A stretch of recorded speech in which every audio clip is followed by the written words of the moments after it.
Hi, this is Stephen Bowlby. You might wonder what possible relevance a 1924 textbook from New York City public schools has to us today, and that's a fair question.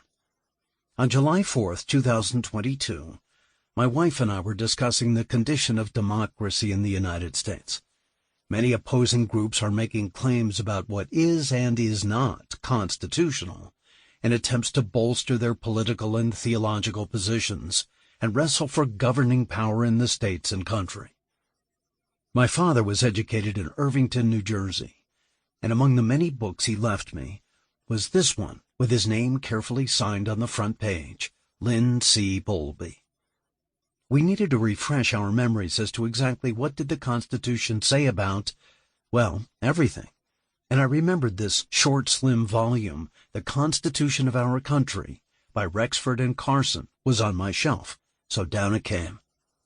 It turns out that not only did it contain the text of the U.S. Constitution and the first 19 amendments, there are now some 27 amendments, but also reproduces the Declaration of Independence of 1776 and the Mayflower Compact.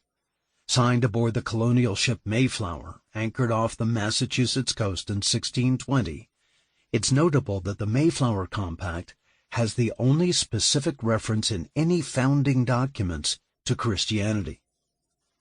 The hot-button topic of the place of faith in the nation's founding is often discussed with imprecision and, in some cases, prevarication.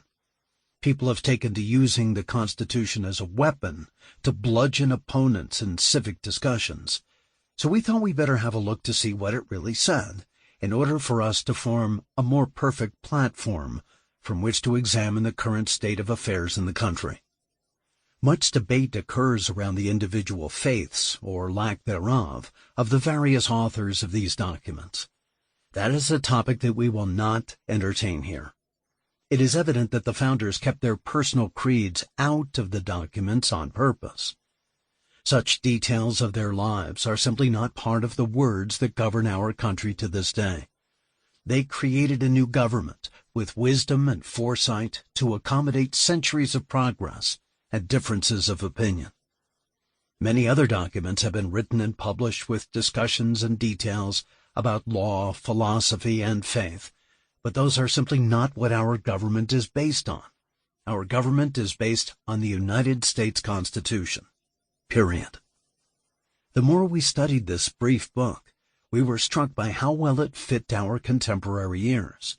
It speaks straight across, never condescending, to young American citizens in bite-sized sections, easily digestible, albeit in the context of early 20th century life, social and political understanding.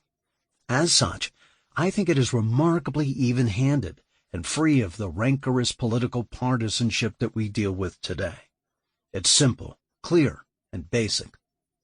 The text tells us what each section of the Constitution and the first 19 amendments mean, what it was meant to address, with as few words as possible in each case.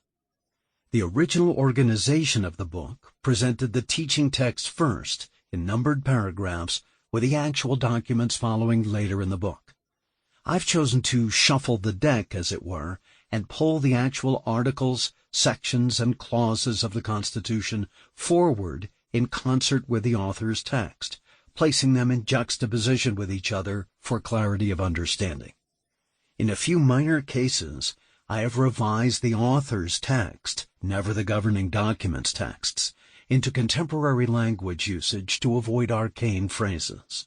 Whenever possible, I used inclusive language where practical and sensitive, but many instances exist where I hope you will join me in recognizing the time in which it was written. Much like the writings of Mark Twain, times were different. In some cases, significant changes occurred after the publication of this book, which I deemed important to a contemporary understanding and context, and have made those revisions clear by using phrases like, in our modern time, meaning now. Again, the context of this text is American education in 1924. The application of the provisions of the Constitution is case law, adjudicated over time, creating accumulated precedent. Therefore, you will invariably bring understandings and ideas of your own to some of the matters covered in the Constitution. But the opportunity to turn the clock back a mere 100 years gives us a kind of clean slate to get what I think is a clearer and more vital picture of the Constitution to better enable us to evaluate contemporary claims against the actual document. Welcome to the journey. It's neither dry nor inaccessible. It's alive and affects every day of our lives. Let's whet our appetite with the single opening sentence of the preamble of the U.S. Constitution, read by Hillary Huber. We, the people of the United States, in order to form a more perfect union, establish justice, ensure domestic tranquility, provide for the common defense, promote the general welfare, and secure the blessings of liberty to ourselves and our posterity, do ordain and establish this Constitution for the United States of America.